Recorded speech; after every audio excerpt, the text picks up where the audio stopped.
Moi, c'est Audramé. Je travaille au jardin passager depuis maintenant 5 ans. En fait, ce qui me plaît ici, c'est de pouvoir à la fois faire un travail en extérieur, c'est-à-dire pouvoir jardiner, être au contact quotidien des plantes, des fleurs, de l'évolution des saisons. Et par ailleurs, c'est d'être en contact avec les gens et de pouvoir raconter ce que je connais, ce que je sais un petit peu de la nature, ce que je sais de la manière dont on peut pratiquer le jardinage, le potager ou s'occuper des plantes. Ici, d'habitude, il y a un passage exactement là. Sauf que personne n'étant passé depuis plusieurs mois ni plusieurs semaines dans cet endroit, mais les iris, elles ont pris leur pli. Elles sont en train de sortir de terre. Leurs rhizomes se sont développés. Et donc, j'imagine que d'ici quelques semaines, on va avoir un petit bouquet d'iris qui va se développer là, par ici, prendre un petit peu pour le plaisir des yeux de peu de personnes, les miens sans doute, et puis j'espère vous bientôt. Mais en tout cas, voilà, sachez que la nature, malgré notre absence, continue à faire des merveilles. Parmi les très beaux arbustes en fleurs en ce moment, on a les cystes. Alors les cystes blanches et des cystes roses. Alors les cystes, c'est assez intéressant parce que c'est très étonnant comme fleur. Il faut imaginer que les fleurs de cystes ne durent quasiment pas plus d'une journée. Et pourtant, le massif est en fleurs durant plusieurs semaines. Alors qu'est-ce qui se passe? Si on s'approche, on observe une multitude de boutons floraux. L'arbuste est tellement riche en boutons floraux qui s'épanouissent de jour en jour qu'on a l'impression que c'est continuellement les mêmes fleurs. Or, effectivement, si on regarde au pied de l'arbuste, on a énormément de pétales qui ont commencé à se disséminer sur le sol. Donc en fait, ce sont vraiment ces mêmes fleurs qui ont des pétales qui ressemblent à quelque chose de vraiment, c'est du papier de soie, quoi. C'est extrêmement fin et ça vient se tomber au fur et à mesure des jours. Et donc, à la fin de la saison, là, c'est vraiment le début, mais on a un tapis de pétales, à la fois de pétales blancs et roses, qui commence tranquillement un petit peu à se dessécher.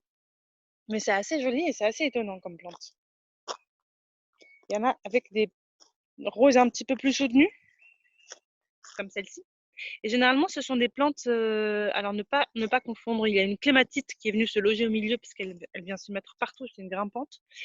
Mais sinon, celle-ci, voilà, ce sont des plantes qui généralement ont besoin d'assez peu d'eau, c'est des plantes assez rustiques qui nous viennent du sud de la France. En fait, je m'aventure par ici parce que je voulais vous montrer cette plante-là, qui est en ce moment en fleurs et qui s'appelle le sureau noir, avec lequel on fait de délicieuses limonades, dont on peut consommer les baies cuites, les baies de sureau qu'on peut faire en gelée, en confiture, quelque chose comme ça. Et alors, ça sent extrêmement bon, c'est un petit peu sucré. On peut en mettre dans certaines pâtisseries. Et alors, la feuille du sureau, pour être reconnaissable, a la caractéristique de sentir quelque chose entre un petit peu assez fort, comme du café, alors que sa fleur sent extrêmement doux et sucré.